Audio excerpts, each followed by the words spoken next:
Worship as serving is about worshiping God as He chooses to be worshiped.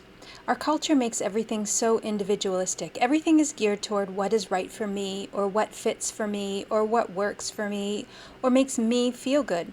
So having a God that dictates how things will be done across the board without consideration for our own personal preferences can seem very restricting in our culture.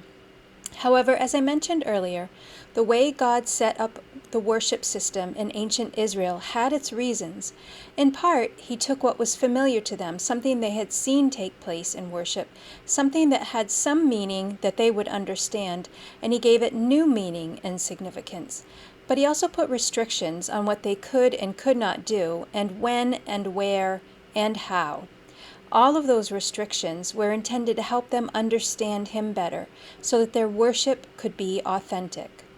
A major theme that their worship carried was that of holiness, that is, being set apart.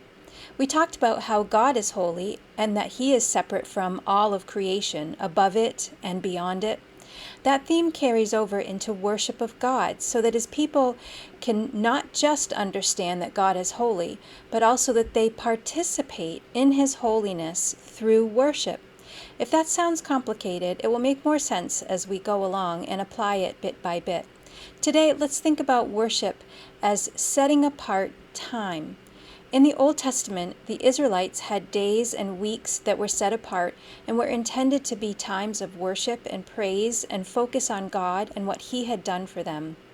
Each week, the Israelites celebrated the Sabbath, a day of rest. Among other good reasons to celebrate it, it was a reminder that they had previously been slaves, unable to take days of rest. But God had freed them to worship and serve Him, and so He commanded that in part, for remembrance of that act of salvation, they did not work. They also had week-long festivals. One celebrated how God had miraculously saved them out of slavery. Another celebrated how God had provided for them in the desert when they wandered for 40 years.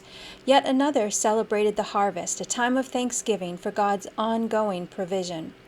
These were times that were set apart to acknowledge God, to thank and praise God, and to focus on God. As Christians, we also continue this practice. We have Sundays where we go to church and fellowship and celebrate with other Christians, acknowledging God and all He has done for us.